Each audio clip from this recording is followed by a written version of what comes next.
Hello students, welcome to Champion Tutorials. आज हम standard 7 का इंग्लिश मीडियम का सब्जेक्ट मराठी का पार्ट नंबर 10 सीखने वाले हैं। पार्ट का नाम है पंडिता रमाबाई। इसकी फेमस ऑथर है डॉक्टर अनुपमा उजगरे। जन्म साल है 1949। प्रसिद्ध लेखिका सांगी पश्चात हे काव्यसंग्रह, चांदणचुरा ललित संग्रह, ललित लेखसंग्रह, पंडिता रमाबाई, लक्ष्मीबाई टिळक, विष्णू शास्त्री चिपळूणकर इत्यादि चरित्रात्मक लेखन तसेच महाराष्ट्राचा खाद्य संस्कृति कोश प्रसिद्ध है। उन्होंने कौन से बुक लिखे हैं इसके बारे में यहाँ पे कहा गया है।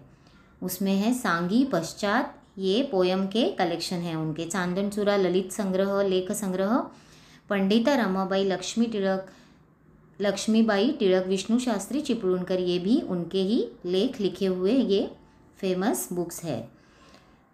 स्वतःचे संघर्षमय आयुष्य जगत असताना इतर स्त्रियांच्या आयुष्यात नंदनवन फुलवणाऱ्या पंडिता रमाबाईंचे प्रेरणादायी वर्णन लेखिकेने प्रस्तुत पाठातून केले आहे। इस पाठ में आज हम पंडिता रमाबाई की पर्सनालिटी कैसी थी, उन्होंने किस तरीके से लेडीज़ के लिए, स्पेशली लेडीज़ के लिए उन्होंने क्या क्या किया, ये सब देखने वाले हैं।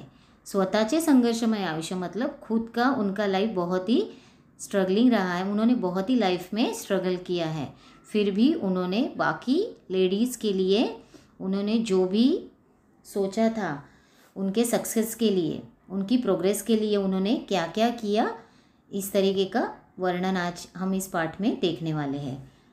कोलकाता शहरामध्ये देशभक्त आनंद मोहन यांनी स्त्रियांसाठी जी खास सभा बोलवली होती। यहाँ पे एक मीटिंग हुई थी, कहाँ पे? कोलकाता में हुई थी, जो सिर्फ लेडीज़ के लिए थी।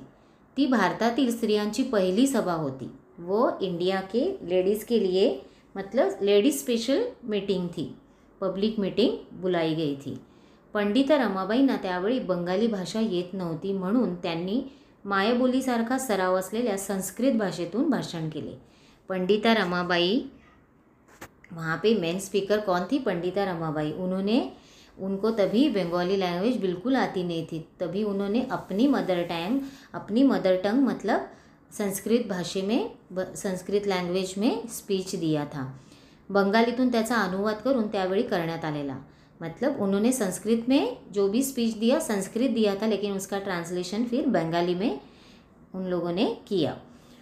स्त्रियांची पहिली सभा, पहिली स्त्री वक्ता व सादर करण्यात आलेला हा पहिलाच मौखिक अनुवाद ही त्या सभेची वैशिष्ट्य होती। वो सभा, उसमें मेन चीज़ क्या थी कि ये लेडीज़ की पहली पब्लिक मीटिंग, मतलब लेडीज़ के लिए, स्पेशली लेडीज़ के लिए ये मीटिंग बुलाई गई थी, और ये फर्स्ट मीटिंग ऐसी थी जहाँ पे सिर्फ लेडीज़ ही थे। पहली स्त्री वक्ता मतलब स्पीकर कौन थे? लेडीज़ ही थी जो बात कर रही थी मीटिंग में। जो मेन बोलने वाली लेडी थी वो भी लेडीज़ ही थी। ऐसा जो मीटिंग का अनुवाद हो रहा था एक दूसरे के साथ, और ये लोग जो बात कर रहे थे, जो भी स्पीकर, वो लोग जो भी वो स्पीच दे रही थी, इस तरीके की मीटिंग आज से पहले कभी भी हुई नहीं थी। स्त्रीला शिक्षणापासून वंचित ठेवले जात असताना एका परप्रांतातील परभाषिक स्त्री महाभारतकालीन संदर्भ देऊन स्त्रियांच्या सभेत प्रबोधन करते, ही घटना फारच आगळी वेगळी होती। मतलब तभी के, मतलब ये पुराने ज़माने की बात है कि तभी लेडीज़ के लिए एजुकेशन मतलब बहुत ही कठिन चीज़ थी। मतलब वहाँ पे तभी लेडीज़ को इतनी वैल्यू नहीं थी, उनको उतनी परमिशन नहीं थी, अलाउ नहीं करते थे स्कूल में जाने के लिए या एजुकेशन लेने के लिए। उस तरीके का माहौल तभी था। फिर भी तभी भी ऐसा होते हुए भी वो बंगाल की, मतलब वो कलकत्ता की नहीं थी, वहाँ की भी नहीं थी, मतलब वो दूसरी जगह से आई थी, दूसरे राज्य से आई थी। तो वहाँ पे उन्होंने दूसरी जगह से आके भी इस तरीके का स्पीच दिया। ये जो होने वाली चीज़ थी ये बहुत ही अद्भुत थी, ऐसा बताया गया है। आई वडील बंधू यांच्या निधनानंतर एकटे जगणे किती कठीण आहे हे अनुभवल्यानंतर रमाबाईंनी विवाह करायचे ठरवले। उनको मतलब माता पिता या उनका जो भाई था वो कोई भी नहीं रहे थे इस जगत में, कोई भी नहीं था उनके साथ में, वो एकदम अकेली थी और वो बहुत ही कठिन समय था उनके लिए। तभी उन्होंने सोच लिया कि ऐसे अकेले जीना बहुत ही मुश्किल है, इसीलिए उन्होंने शादी का प्रस्ताव स्वीकार किया, मतलब उन्होंने शादी करने की सोच ली। अतिशय विद्वान वकील म्हणून ख्याती असलेल्या बिपिन बिहारी मेधावी यांच्याशी त्यांनी रीतसर विवाहबद्ध झाल्या। अतिशय विद्वान मतलब बहुत ही टैलेंटेड एडवोकेट थे। कौन थे? उनका नाम था बिपिन बिहारी मेधावी। इसके साथ मतलब उनके साथ उन्होंने शादी कर ली। त्यावेळी त्यांचे वय 22 वर्षाचे म्हणजे त्यावेळेच्या रूढींच्या दृष्टीने फारच वाढलेले होते। उनकी जब शादी हुई तब उनका एज 22 ईयर्स था, जो हम अभी कंपेयर नहीं कर सकते, लेकिन तभी के जो भी माहौल था, तभी का जो वातावरण था, मतलब तो तभी लड़कियों की शादी बहुत ही बचपन में हो जाती थी। उनके हिसाब से 22 साल मतलब बहुत ही एज से बड़े थे वो, ऐसे उन्होंने बताया है। विवाहानंतर 2 वर्षाच्या आतच बिपिन बापूंचे निधन झाले। आफ्टर मैरिज 2 इयर्स के बाद उनके हस्बंड भी एक्सपायर हो गए। महाराष्ट्रातील सुधारकांच्या विनंतीवरून रमाबाईंनी आपल्या तान्ह्या मुलीला घेऊन पुण्यात आल्या। महाराष्ट्र में जो बाकी फ्रीडम फाइटर्स थे, जो भी पुढ़ारी थे, वो लोग थे, तो उन्होंने रिक्वेस्ट की कि आप यहाँ पे आ जाओ, मतलब कहाँ पे, पूना में आने की उनको रिक्वेस्ट की। तो उन्होंने अपनी बच्ची के साथ, उनकी बेटी थी एक, उसको बेटी को लेके वो पुना चली गई। त्यांचे पहिले व्याख्यान न्यायमूर्ती रानडे यांच्या घरी झाले।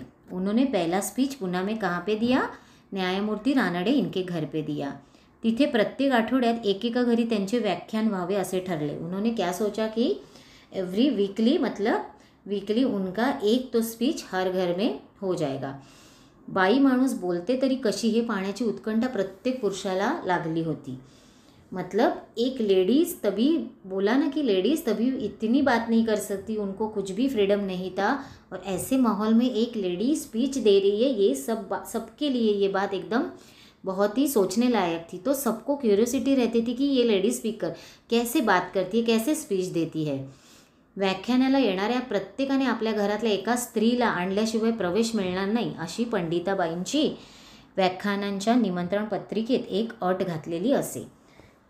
उन्होंने जो भी इनविटेशन कार्ड लिखा था उसमें क्या लिखा था कि कोई भी जेंट्स अगर आपको मीटिंग में आना है तो आप आ सकते हैं, लेकिन आपके साथ एक लेडीज़ कंपलसरी होनी चाहिए। मतलब उन्होंने हमेशा लेडीज़ के बारे में सोचा है कि इस बहाने से लेडीज़ घर से बाहर आ सके और उनकी बातें, उनका जो भी विचार है वो सुन सके।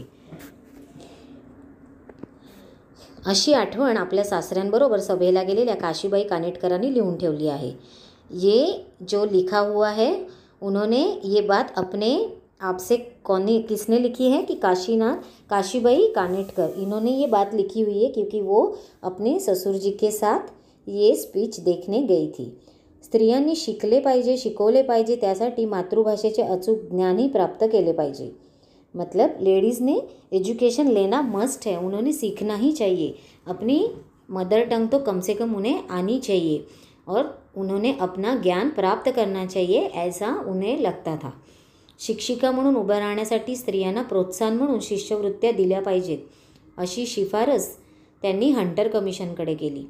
उन्होंने क्या सोचा कि अगर लेडीज़ को एजुकेशन लेना है तो उन्हें सिखाने के लिए भी कोई तो शिक्षिका चाहिए, कोई टीचर चाहिए, तो उसके लिए डिग्री भी तो लेनी ज़रूरी है, नहीं तो कौन सिखाएगा उन्हें। तो इस तरीके के टीचर्स बनने के लिए उन्हें जो डिग्री चाहिए उसकी परमिशन के लिए उन्होंने हंटर कमीशन के लिए सिफारिश की। उन्होंने वहाँ पे विनती की कि हमें ये परमिशन आप दे दो। ओके स्टूडेंट्स, वीडियो अगर अच्छा लगा हो तो लाइक करो, चैनल को सब्सक्राइब करो और बेल आइकन को क्लिक करो ताकि हमारे नए वीडियोज़ के नोटिफिकेशंस आपको मिलते रहें। और हाँ, आपके फ्रेंड्स को भी ये वीडियो शेयर करना मत भूलना। Thanks for watching.